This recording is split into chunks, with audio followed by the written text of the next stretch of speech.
Hey guys, welcome back. So today we're back out the range to quickly talk about a new rifle I picked up, which is the Sabre 10 in 308, an AR10 basically.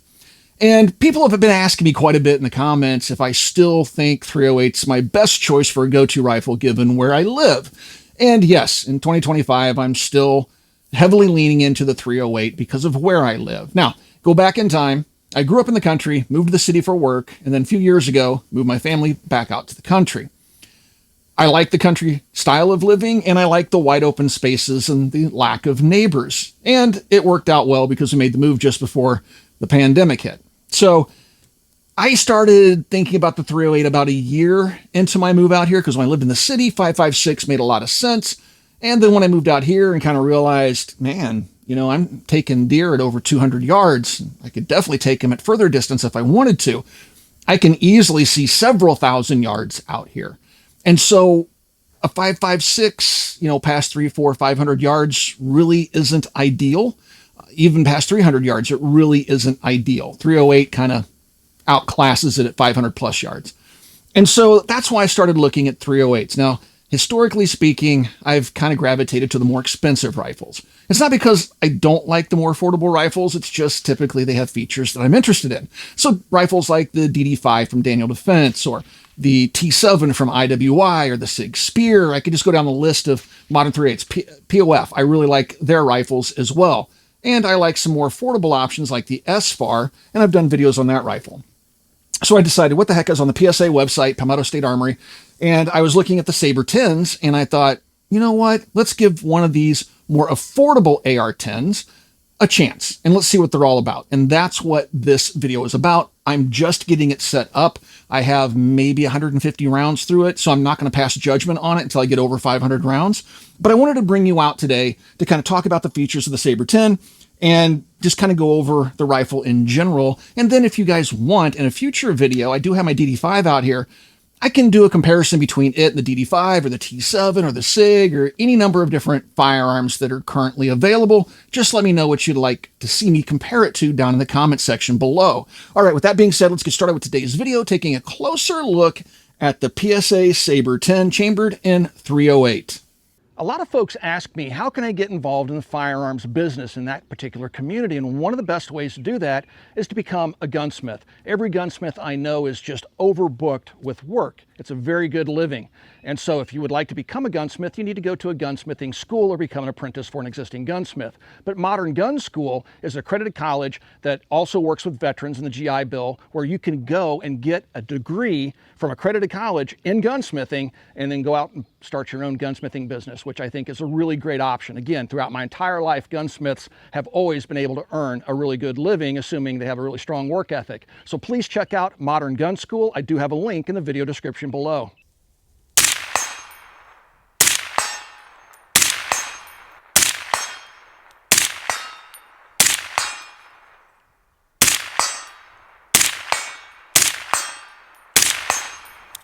So let's talk about some of the features of the Sabre 10. Now, the Sabre line is considered to be their upper tier of firearms, so there is a PA-10 that will be less expensive than the Sabres.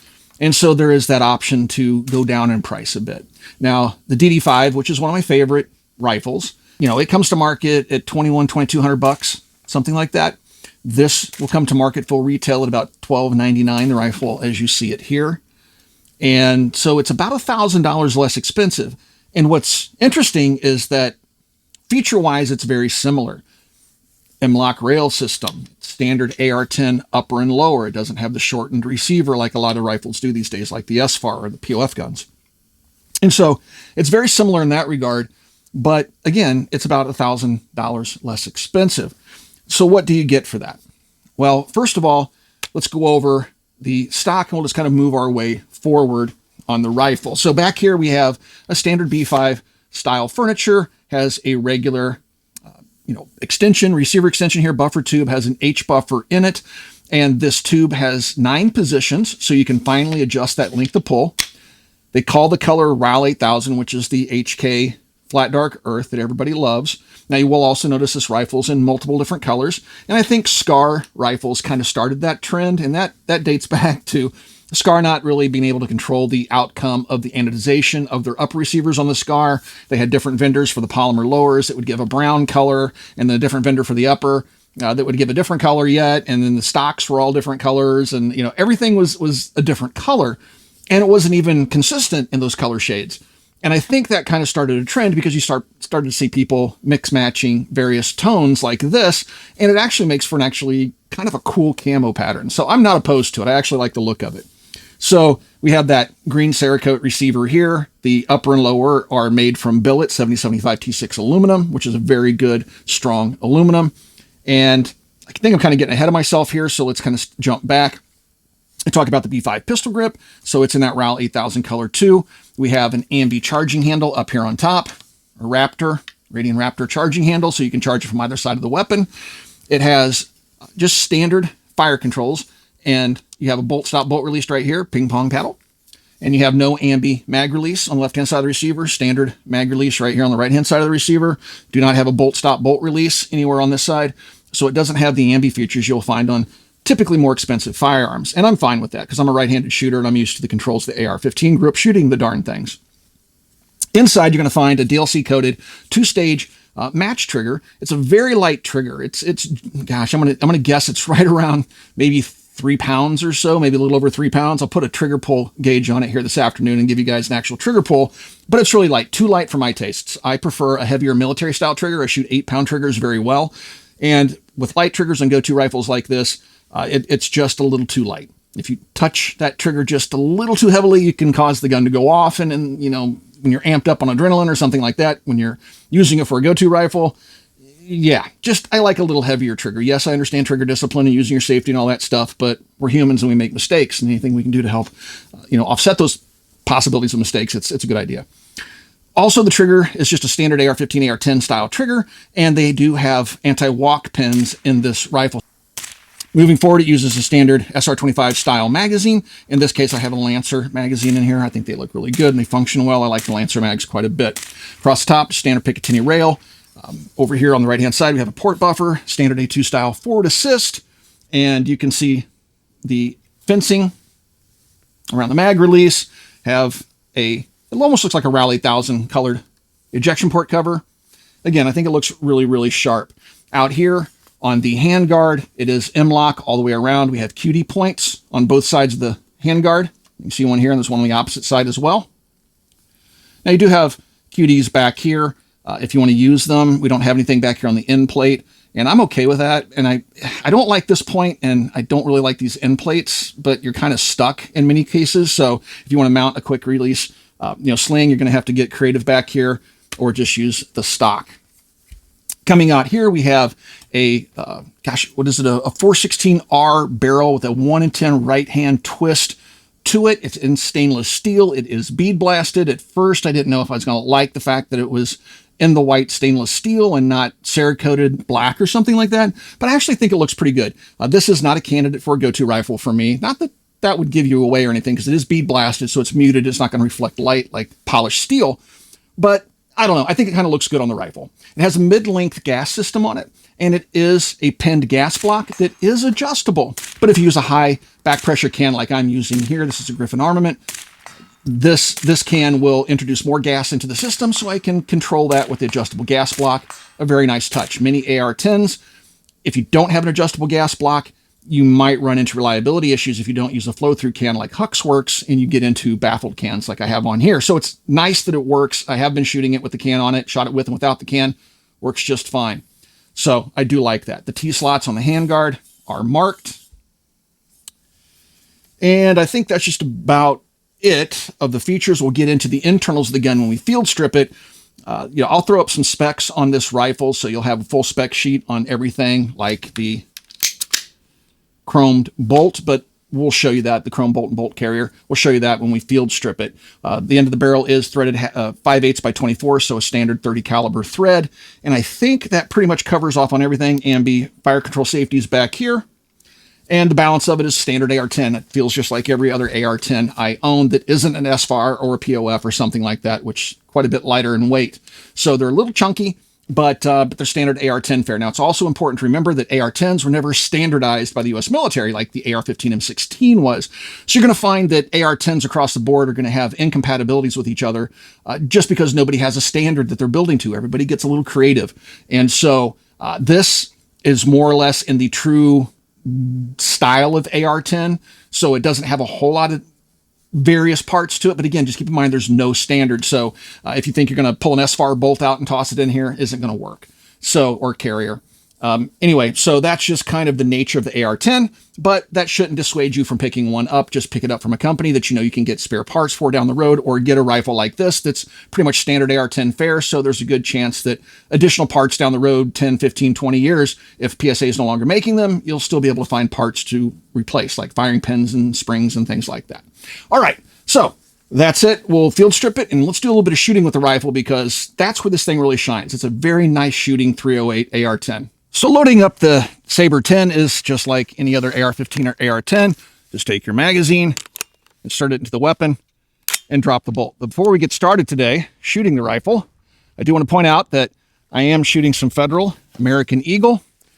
I've been shooting Federal ammunition ever since I was a kid. They do send me the ammunition free of charge, and I want to thank them for doing that. But I've been shooting this stuff my entire life, and I absolutely love the company, love the ammunition, so I want to thank them again for supplying the ammunition. All right, with that being said, let's do a little bit of shooting. I have a tree down there I'm trying to knock down.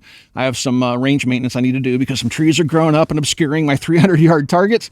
And so I've been mowing them down from about 125 yards with rifle fire. So I'm going to work on this one tree over here. Now, watch the recoil impulse on this rifle. It's very, very smooth.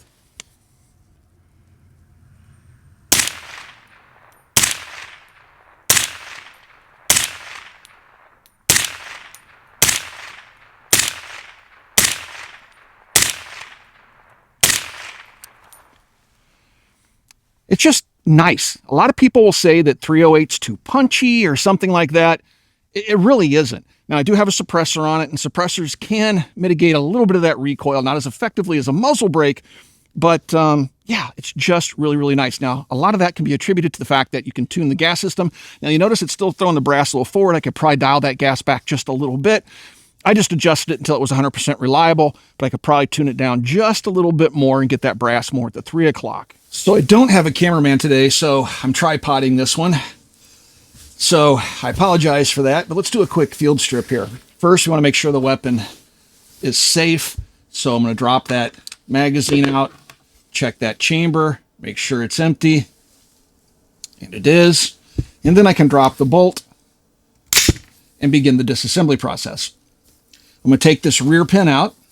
You guys have probably seen an AR-10, AR-15 disassembled a million times, so I'm not going to get super detailed. Hinge it open. You have a pin up front you can take out to separate the upper and lower. Not going to do that. Pull your charging handle slightly to the rear, and that will start your bolt and carrier group coming out. Take that out. All right, set that aside. Your T-handle, just grab it, pull it back, drop it down. It'll come out.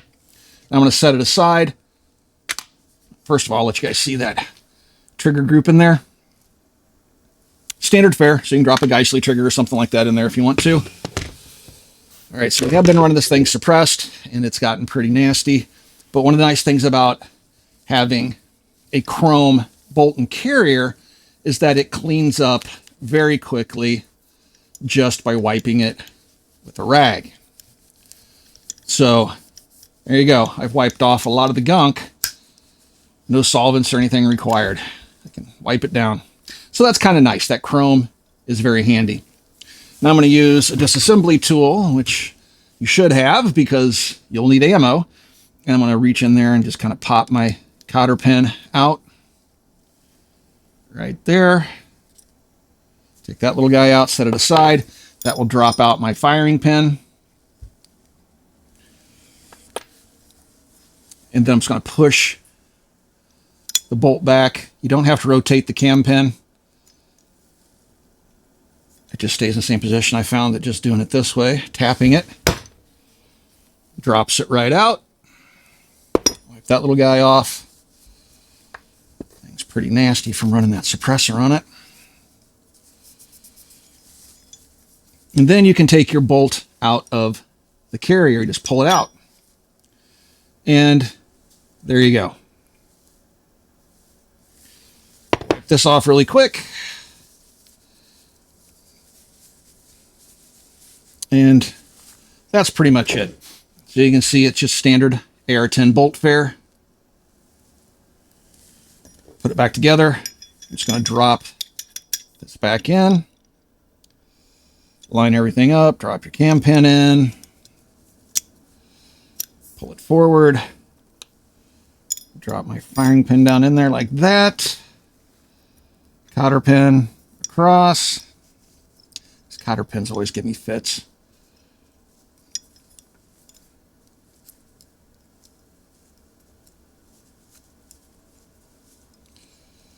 There we go.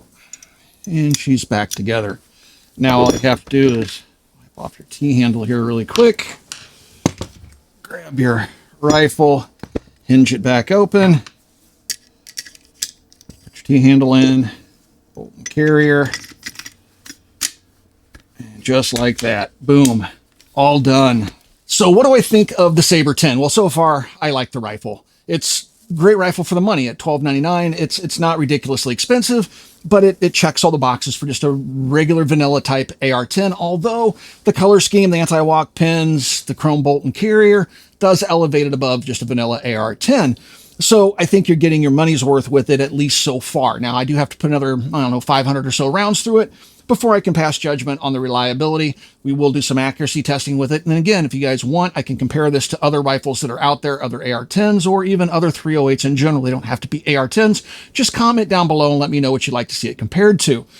But anyway, so we'll do a follow-up video. We'll take this out, maybe stretch its legs a little bit with some other AR-10s and just see how it stacks up accuracy-wise. Because most of my AR-10s, including my M110 at home from PSA, they're MOA guns with match ammunition. So hopefully this will provide the same type of accuracy. I think I mentioned this is a 16-inch barrel, mid-length gas system. But anyway, that 416R barrel should give us pretty decent performance. If you guys have any questions about the Sabre 10, you can ask those questions down below. I do try to stick around for the first couple of days after a video goes live to answer any questions you guys may have. All right, guys. Please swing by, check out Copper Custom. Thank you, guys, for 17 years of support. And we'll talk to you guys soon.